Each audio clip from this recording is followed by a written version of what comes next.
Hello friends, welcome back. आज हम लोग फ्रैक्शंस में थोड़ा आगे चलेंगे। सबसे पहले हम लोग बात करते हैं फ्रैक्शंस के सिंपलेस्ट फॉर्म की। The simplest form of a fraction.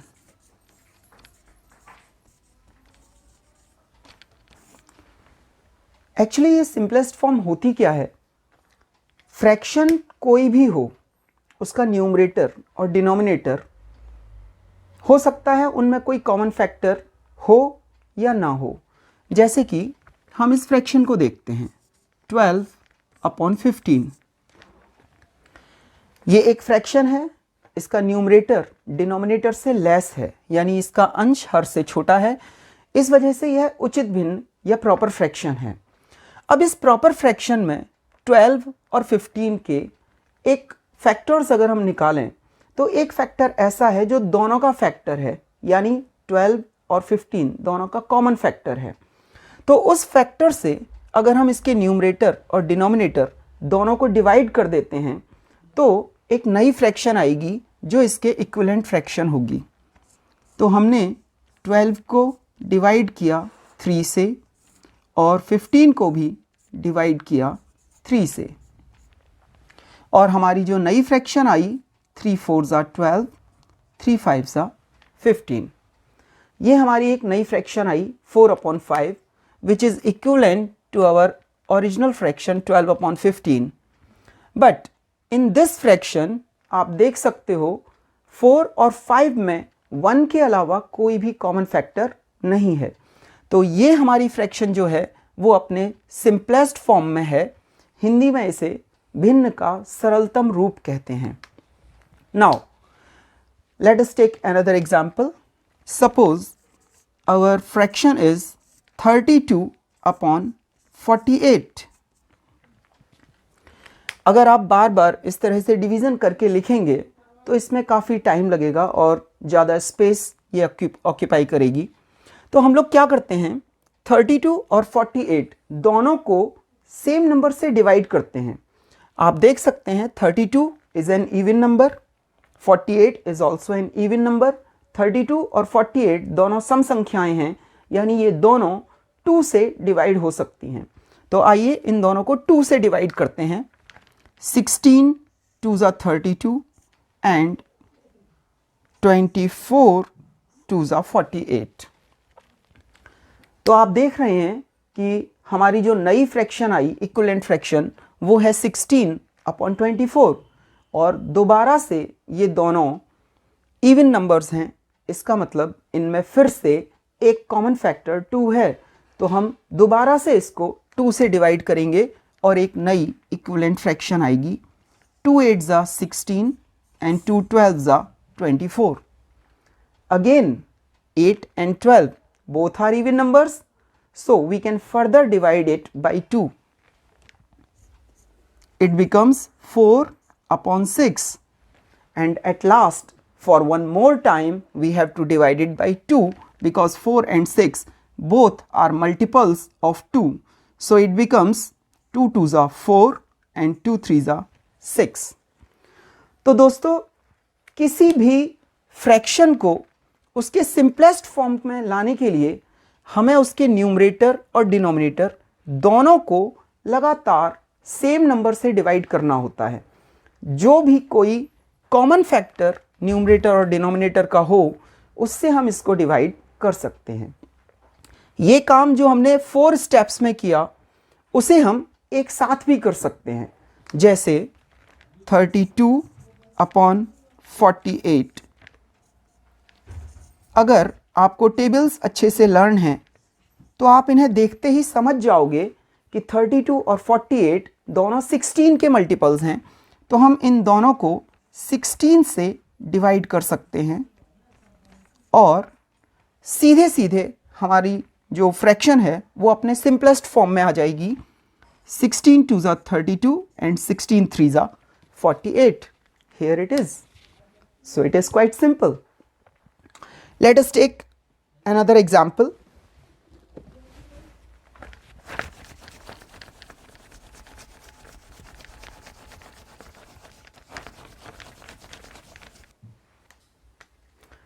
तो फ्रेंड्स आइए एक और एग्जांपल देखते हैं।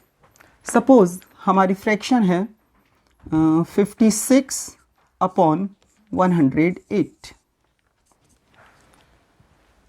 हो सकता है आपको ऐसे कोई टेबल समझ में ना आए जो इन दोनों को डिवाइड कर सके, तो कोई भी बड़े से बड़ा नंबर जो आपको याद आ रहा हो, आप उससे इन दोनों को डिवाइड कर दीजिए। 56 और 108, इन दोनों को हम चलिए 4 से डिवाइड किए देते हैं।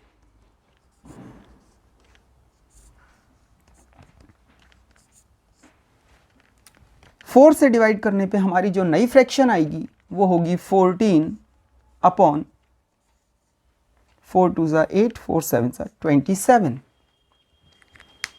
अब जब आप 14 के फैक्टर्स निकालोगे तो इसके फैक्टर्स आएंगे 2 7 14, दैट इज 2 एंड 7, और 27 के फैक्टर्स होंगे 3/3/3, 3 3 9, 3 27। तो आप देख सकते हो कि 14 और 27 में कोई भी कॉमन फैक्टर नहीं है। इसका मतलब हमारी जो फ्रैक्शन है वो अपने सिंपलेस्ट फॉर्म में आ चुकी है। ये तो हुई फ्रैक्शन के सिंपलेस्ट फॉर्म की बात। आइए अब देखते हैं कि किस तरह से हम लोग फ्रैक्शंस को ऐड और सब्ट्रैक्ट कर सकते हैं। तो हमारा जो अगला टॉपिक है वो है एडिशन ऑफ फ्रैक्शंस।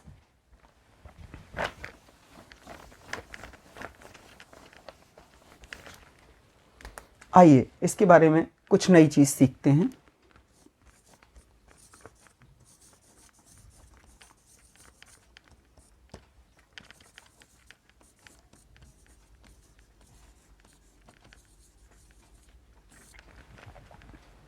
फ्रेंड्स, एक बात आप लोगों से कहना चाहूँगा, मैथ्स में सबसे इम्पॉर्टेंट एस्पेक्ट जो है वो है कैलकुलेशन। तो अगर आपकी कैलकुलेशन अच्छी है तो मैथ्स आपको इजी लगेगी। सबसे मुश्किल काम होता है चीज़ों को multiply, divide, add and subtract करना। तो आपसे मेरी रिक्वेस्ट है, एडिशन, सब्ट्रैक्शन, मल्टीप्लिकेशन, डिवीज़न, इनकी जितनी हो सके ज़्यादा से ज़्यादा प्रैक्टिस कीजिए और वही आपको फ़ायदा देगी। तो आइए एडिशन ऑफ फ्रैक्शंस सीखते हैं। मान लीजिए हमारे पास दो फ्रैक्शंस हैं, 2/5 एंड 5/7। मैं सीधे सीधे एक ऐसी फ्रैक्शंस का एग्जाम्पल ले रहा हूं जो अनलाइक फ्रैक्शंस हैं, यानी जिनके डिनोमिनेटर्स इक्वल नहीं हैं। ये एक बहुत इंपॉर्टेंट साइन है जिसको हम कहते हैं equal sign, is equal to. हमें करना क्या है, इन दोनों डिनोमिनेटर्स का एलसीएम निकालना है।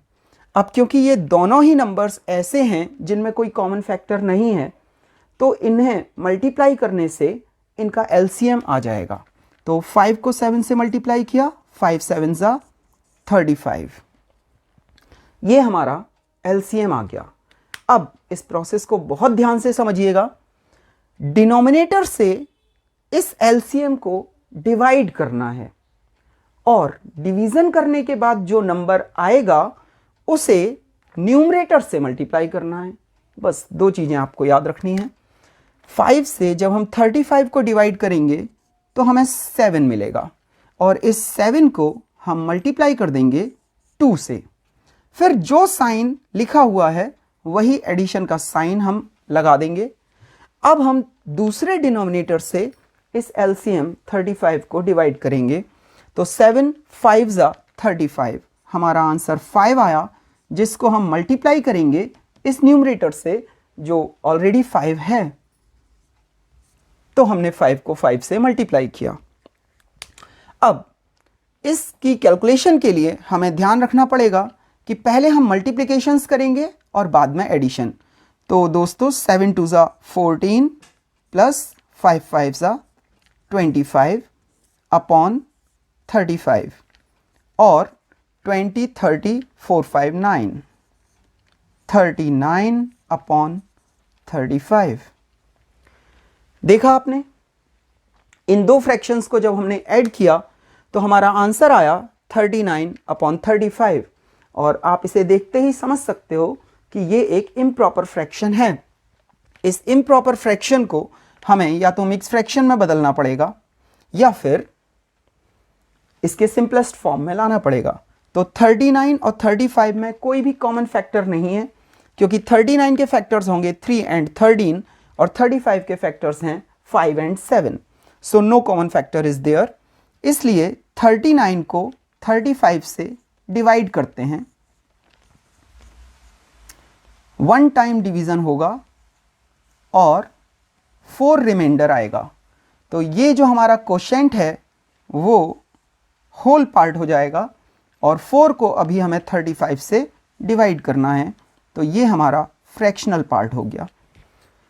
तो इन दोनों फ्रैक्शंस को ऐड करके आया 1 4/35, एक सही 4/35।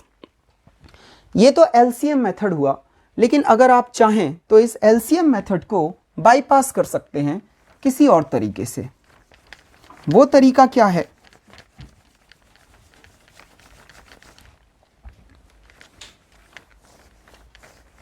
मैथ्स में एक्चुअल रूल्स की जानकारी होना बहुत ज़रूरी है। अगर आपको एक्चुअल रूल्स पता नहीं है तो आप कहीं ना कहीं गड़बड़ कर सकते हैं, चूक सकते हैं। तो जो एक्चुअल रूल है, पहले हम इन फ्रैक्शंस को दोबारा से लिख लेते हैं। जो एक्चुअल रूल है वो ये है कि दो फ्रैक्शंस को ऐड या सब्ट्रैक्ट करना तब तक पॉसिबल नहीं है जब तक वो लाइक फ्रैक्शंस ना हो, यानी जब तक उनके डिनोमिनेटर्स इक्वल ना हो। तो डिनोमिनेटर्स इक्वल करने के लिए हम इनका एलसीएम लेते हैं, जो 35 हुआ। तो हम करते क्या हैं, 3/5 की एक ऐसी इक्विवेलेंट फ्रैक्शन निकालते हैं जिसका डिनोमिनेटर 35 हो, और उसके लिए हमें 5 को 7 से मल्टीप्लाई करना पड़ेगा। तो हमें 3 को भी 7 से मल्टीप्लाई करना है। प्लस अब दूसरी फ्रैक्शन की बात करते हैं। यहां पर भी हमें सेम डिनोमिनेटर चाहिए, 7 × 5। तो इसको इक्वल करने के लिए हमने 5 से मल्टीप्लाई किया, तो ऊपर भी 5 से मल्टीप्लाई करना पड़ेगा। नाउ 3 7 ज़ा 21/35 प्लस 5 5 ज़ा 25/35 इक्वल 21 plus 25/35, that is 46/35। नहीं, बट ये हमारा करेक्ट आंसर है 46/35। और इसको हम जब मिक्स फ्रैक्शन में करेंगे 46/35, 1 ज़ा 35 and 11, so it becomes 111/35। तो दोस्तों ये है एडिशन ऑफ फ्रैक्शंस, और इसी तरह से हम लोग सब्ट्रैक्शन ऑफ फ्रैक्शंस भी कर सकते हैं। हमें बस इस प्लस के साइन की जगह पे माइनस लगाना पड़ेगा, और एज इट इज़ जैसी कैलकुलेशन आएगी उसको हम फॉलो करते चले जाएंगे। Thanks for watching.